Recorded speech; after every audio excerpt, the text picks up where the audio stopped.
Hashtag part one. The late afternoon sun cast long shadows across the manicured lawns of Willow Creek Estates, a picture of suburban perfection. But for David Johnson, it felt less like home and more like a carefully constructed cage. He'd spent the last 6 months meticulously tending to his family's new property, a small victory after years of saving, a promise fulfilled for his wife, Sarah, and their 8-year-old daughter, Maya. They'd moved from a bustling city neighborhood, seeking space, good schools, and a sense of peace. What they found, however, was a different kind of tension, a subtle but persistent undercurrent of scrutiny. It started with pointed stares, then passive-aggressive comments about landscaping, and finally, the letters. Official-looking letters from the Willow Creek Homeowners Association, detailing infractions, mostly concerning the grass. Not that it was unkempt, David thought, but different. He'd chosen a drought-resistant blend, a mix of fescues that thrived in the local climate, requiring less water and fewer chemicals. It wasn't the uniform, emerald green the HOA preferred. It was textured, more natural, and apparently unacceptable. He'd politely explained his reasoning in writing, citing environmental benefits and local ordinances supporting water conservation. The responses were always the same, curt, dismissive, and demanding compliance. The architect of most of these missives was Patricia Hemmings, a woman who seemed to embody the very essence of neighborhood control. She was, as Maya had innocently observed, the lady who always looks at us funny. David had tried to dismiss it as harmless eccentricity, a quirk of small-town living, but the frequency and the tone were escalating. He remembered the day the first fine arrived, a crisp $100 notice for non-compliant turf. Sarah had been visibly upset. "It's not about the money, David," she'd said, her voice tight with frustration. "It's about being welcomed. It's about feeling like we belong." He'd held her, reassuring her, telling her they wouldn't be bullied. He'd paid the fine, begrudgingly, wanting to avoid a protracted battle. But the fines kept coming, each one a small cut, a constant reminder that they were being judged, measured, and found wanting. He'd started documenting everything, every letter, every interaction, every photograph of the lawn. He felt like he was building a case, preparing for a confrontation he desperately hoped to avoid. He'd even attended an HOA meeting, attempting to reason with the board, to explain his position. Patricia Hemmings had dominated the conversation, her voice dripping with condescension. She'd accused him of lowering property values and disrespecting the community's standards. Other board members had remained silent, their faces impassive. He'd left meeting feeling defeated, a knot of anger tightening in his chest. He wasn't just fighting for his lawn. He was fighting for his family's dignity, for their right to exist without being constantly scrutinized and harassed. He'd always believed in following the rules, in being a good neighbor. But this felt different. This felt personal. What Patricia Hemmings and the rest of the HOA board didn't know was that David Johnson wasn't just a homeowner. He was a city code enforcement inspector, a position he'd held for over 15 years. He'd dedicated his career to ensuring that properties met safety standards, that neighborhoods were maintained, and that regulations were followed. He'd seen it all: illegal construction, hazardous conditions, blatant disregard for the law. He approached his work with fairness and integrity, believing in the power of regulations to protect communities. He deliberately kept his profession quiet within Willow Creek, wanting to be seen as simply David Johnson, the neighbor, the father, the husband. He didn't want his authority to color anyone's perception of him, but the relentless harassment from the HOA had forced his hand. He'd spent weeks meticulously reviewing the Willow Creek Estate's covenants, the city ordinances, and the state laws governing HOAs. He discovered a pattern of selective enforcement, inconsistencies in the rules, and a clear overreach of authority by the HOA board. Patricia Hemmings, in particular, seemed to be operating with a level of impunity, imposing her personal preferences as if they were legally binding. He compiled a comprehensive report detailing every violation, every inconsistency, every instance of discriminatory behavior. He'd even discovered that the HOA's landscaping guidelines were in direct conflict with the city's water conservation policies. He knew what he had to do. It wasn't about revenge, he told himself. It was about accountability. It was about protecting his family and ensuring that no other family would be subjected to the same treatment. The following Monday, David didn't go to work as David Johnson, homeowner. He went as David Johnson, city code enforcement inspector. He arrived at the Willow Creek Estates clubhouse, his report tucked securely under his arm. The atmosphere was immediately tense. Patricia Hemmings, alerted to his presence, met him at the door, her expression a mixture of surprise and indignation. "Mr. Johnson," she said, her voice laced with disapproval. "What are you doing here?" He simply presented his badge. The color drained from her face. I don't understand," she stammered. "I'm here to conduct a routine inspection of the Willow Creek Homeowners Association," he replied, his voice calm and professional. "I've received several complaints regarding potential violations of city ordinances and state laws." He proceeded to methodically review the HOA's records, examining their financial statements, their meeting minutes, and their enforcement policies. He interviewed board members, asking pointed questions about their decision-making processes. He walked the grounds, documenting instances of noncompliance with city codes. Patricia Hemmings attempted to obstruct him at every turn, arguing, protesting, and accusing him of bias. But David remained unwavering, adhering strictly to the letter of the law. The findings were damning. The HOA was found to be in violation of multiple city ordinances, including those related to landscaping, signage, and accessibility. Their enforcement policies were deemed arbitrary and discriminatory. Their financial records were riddled with irregularities. And, most significantly, their landscaping guidelines were found to be in direct conflict with the city's water conservation policies, the very policies David had been citing all along. He issued a series of citations, totaling over $5,000 in fines. He also ordered the HOA to revise its enforcement policies and to implement a comprehensive training program for its board members. The news spread through Willow Creek Estates like wildfire. Residents who had quietly endured the HOA's heavy-handed tactics were suddenly emboldened. They began to share their own stories of harassment and discrimination. A sense of collective relief washed over the community. Patricia Hemmings, stripped of her authority and facing public scrutiny, was forced to resign from the board. The HOA, humbled and chastened, began to operate with greater transparency and accountability. David, meanwhile, found himself hailed as a hero. Neighbors he'd barely spoken before now offered words of gratitude and support. Sarah and Maya beamed with pride. But for David, the victory wasn't about personal recognition. It was about justice. It was about standing up for what was right. It was about reclaiming his family's dignity. He'd proven that even in the face of prejudice and intimidation, it was possible to fight back and win. He'd shown his daughter the importance of courage, integrity, and perseverance. A few weeks later, David received a handwritten letter from a young black family who were considering moving to Willow Creek Estates. They'd heard about what had happened and wanted to know if the neighborhood was truly welcoming. David wrote back, sharing his story, assuring them that while challenges remained, the community was changing. He ended the letter with a simple message: "We are here, and we are not going anywhere." He looked out at his lawn, the textured fescue swaying gently in the breeze. It wasn't the perfect green that Patricia Hemmings had demanded, but it was his lawn. It was a symbol of his family's resilience, their pride, and their unwavering commitment to building a better future. The sun set, casting a warm glow over Willow Creek Estates, a neighborhood slowly learning the true meaning of community.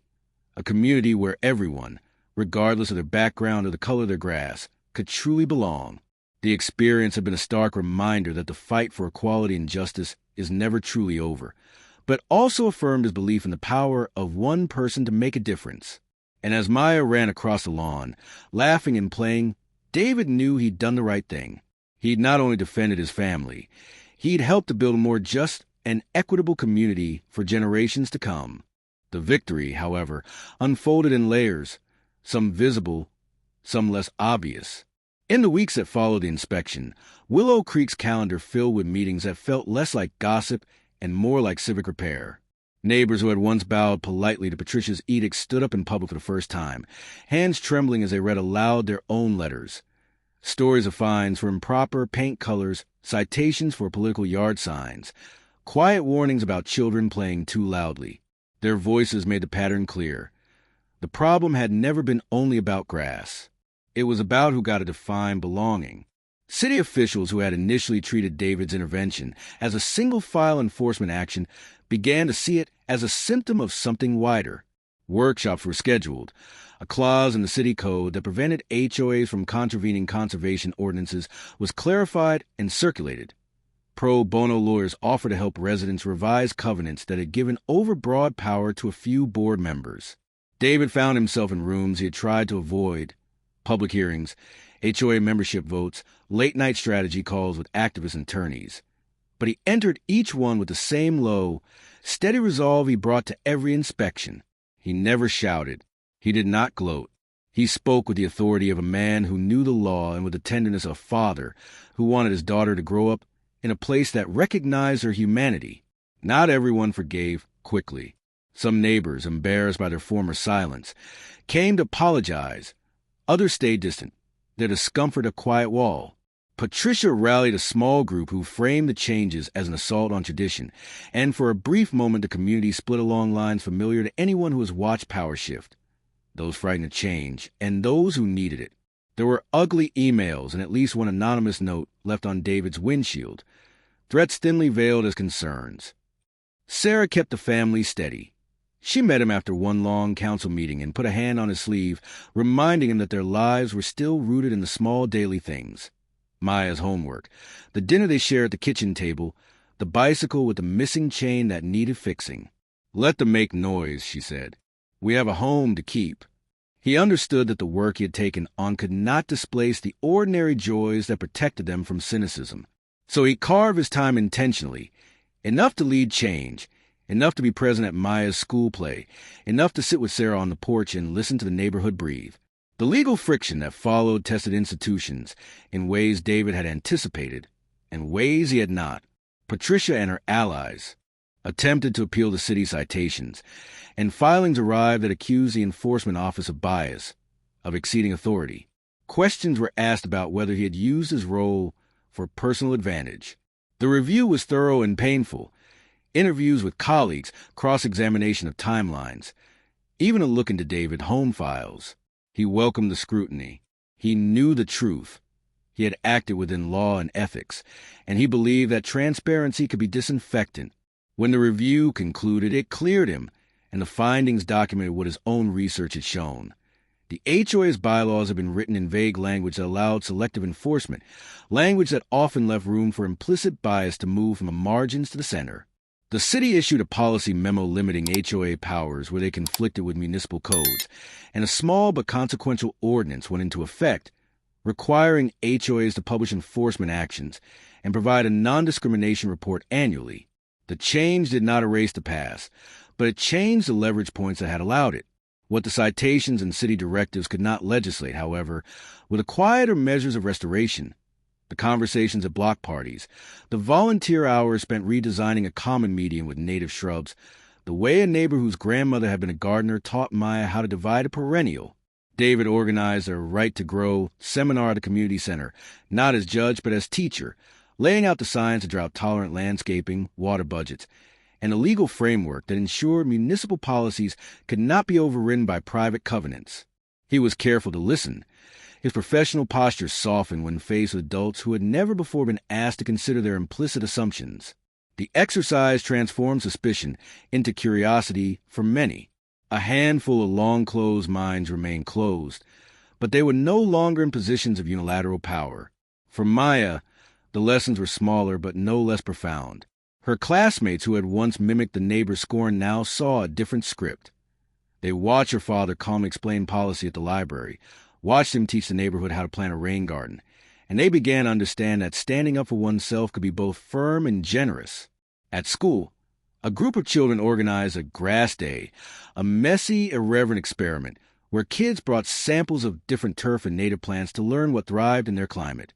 The project won a small environmental grant, and Maya returned from the library one afternoon clutching a flyer with her name written across the top: Community Young Steward.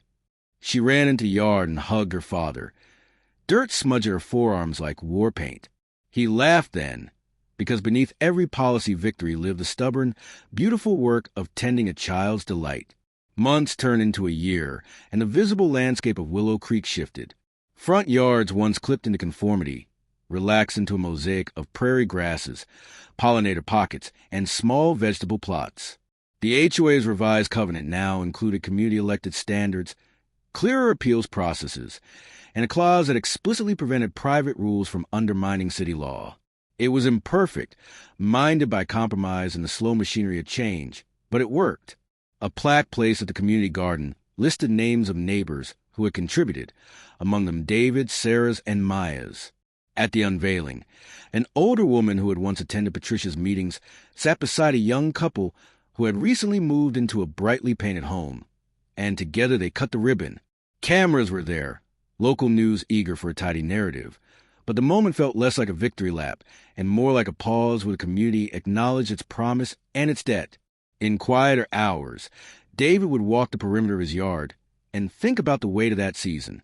He had learned, again and more painfully, that dignity is both shield and bridge. It shields you when others aim their judgments as weapons, but it is also a bridge, an insistence that your humanity be legible to others. He thought of his own family line, of grandparents who had planted gardens where others saw labor, of parents who carried dignity through small acts, and he recognized that his stand had been part of a continuum, not an isolated flare. The conflict had revealed both the fragility and the resilience of community. Change, he understood, is ongoing. Policy can open doors, but it does not end vigilance. There would be future disputes about maintenance, noise, and new development. There always would be. But the structures that allowed a single voice to impose its will had been checked. When Maya came out of school on a warm afternoon and flung herself across the grass, breathless from laughter, David knelt and picked her up, planting a kiss on the top of her head. Sarah stood at the back door with a pitcher of lemonade. Around them, neighbors mowed and pruned in different rhythms. The neighborhood no longer an assembly line of sameness, but a living map of different choices and respectful exchange. David did not expect perfection. He expected work, civic, emotional, continuous, and he was ready for it. The sun slipped low, gilding the textured blades of the grass he had chosen. It wasn't the uniform green some had demanded, but it held rain in its veins and life on its surface. As dusk softened the streetlights, he felt an enormous, quiet pride. He had wanted, once, only to protect his family's home. In doing so, he had opened a door wider than his yard, one that he hoped would remain open for those who came after him, for whose dignity the world is still being made. 2 years had passed since the inspection that changed Willow Creek Estates, and the ripples had spread far beyond the neighborhood's boundaries. David Johnson had become something he'd never sought to be, a reluctant symbol of quiet resistance and methodical justice. Speaking requests arrived from community organizations across the state. Each one wanted to hear how a single black father had dismantled an entire system of discriminatory enforcement without raising his voice above professional decorum. He accepted only a few, preferring action accolades, but when he did speak, his words carried the weight of lived experience. At a conference for municipal inspectors, he stood before hundreds of his peers and said simply, "The law is only as just as those who enforce it. We have to ask ourselves daily, are we protecting communities, or are we protecting comfort?" The room fell silent, then erupted in sustained applause. But David's mind was already elsewhere, on Maya's science fair project about native plants, on Sarah's new position as a school board member, on the work that remained unfinished in their own backyard. The transformation of Willow Creek had attracted new families, drawn not by the old promise of uniform perfection, but by something more vital, authentic community. The Nguyen's moved in next door, their garden soon blooming with lemongrass and bitter melon vines that climbed makeshift trellises.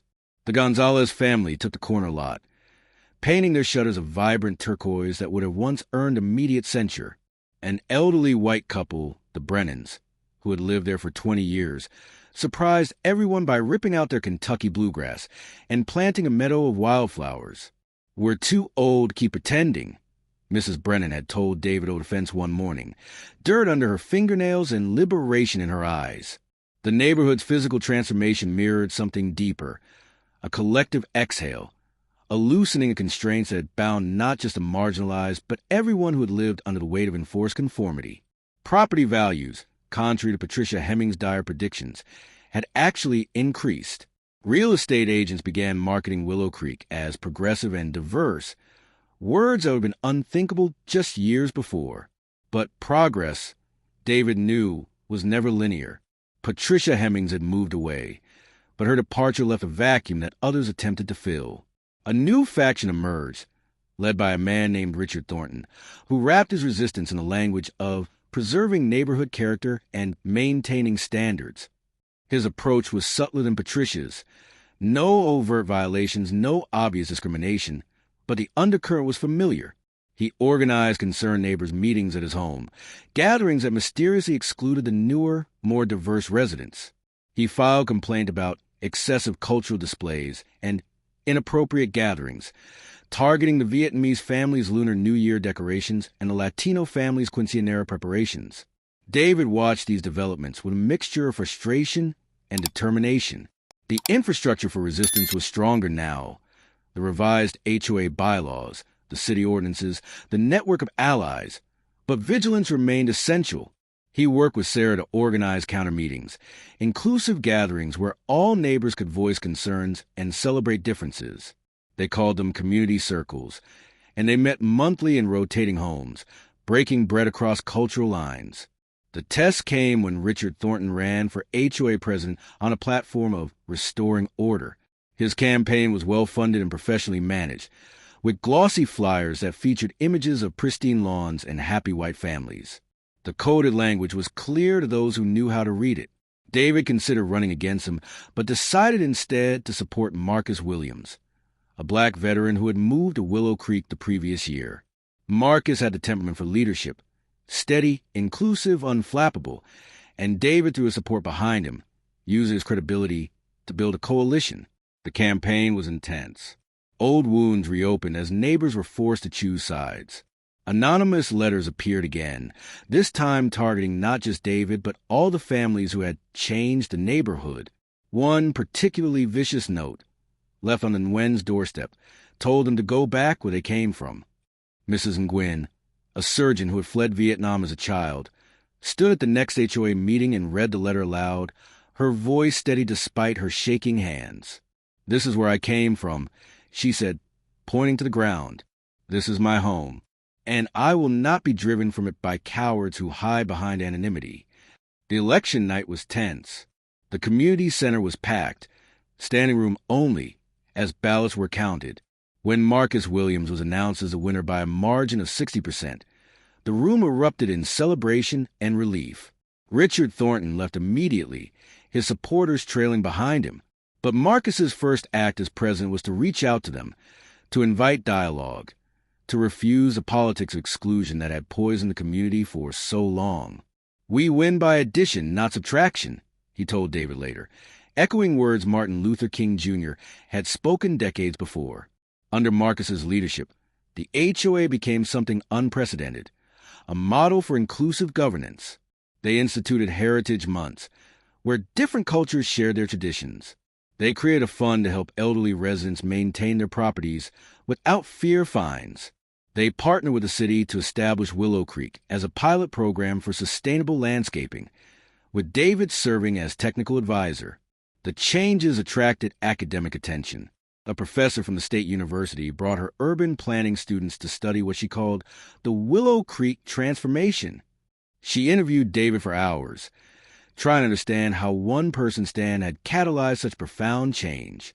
"It wasn't just me," David insisted. "It was the moment when enough people were ready to say enough. I just happened to have the tools."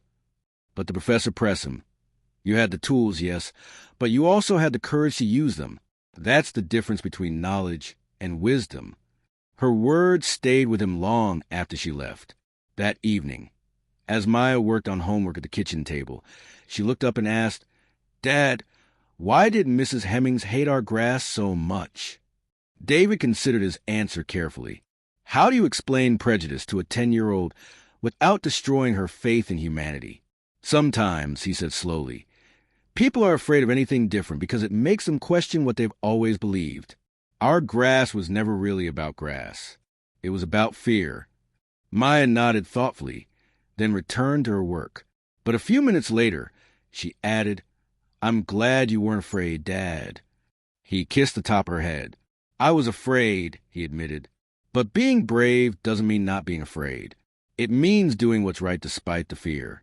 As autumn approached, David stood in his backyard, watching the sunset paint the sky in shades of amber and rose. The drought-resistant fescue had survived another scorching summer, thriving where traditional lawns had withered. Neighbors waved from their yards, the Nguyen's harvesting herbs, the Gonzalez's setting up for a family barbecue, the Brennans tending their wildflowers. Even some of Richard Thornton's former supporters had begun to warm to the new reality, their initial resistance softening into acceptance and, in some cases, genuine appreciation. The transformation wasn't complete, it never would be, but it was substantial and enduring. Sarah joined him, slipping her hand into his. "Do you ever regret not just moving away when it got bad?" she asked. David pulled her close. "Never," he said. "This is our home. And sometimes the greatest act of resistance is simply refusing to leave." The story of Willow Creek Estates had become larger than one family's fight over grass. It had become a testament to the power of standing ground, of using whatever tools you possess, whether a badge of voice or simply unwavering dignity, to demand justice. Local news had picked up the story, then national outlets, each retelling, adding layers to the narrative. But for David, the most important audience had always been one person, Maya. She was growing up in a world that would test her in ways he couldn't fully protect her from, but she had witnessed firsthand that change was possible, that systems could be challenged, that dignity could triumph over discrimination. As darkness settled over Willow Creek, porch lights flickered on one by one, each home a small beacon in the gathering night. The neighborhood had found its way to something approaching harmony, not perfection, but something more valuable. A community where difference was not just tolerated but celebrated, where the color of your grass or your skin no longer determined your worth. David looked at his lawn one last time before heading inside, its varied textures just visible in the fading light. It had never looked more beautiful.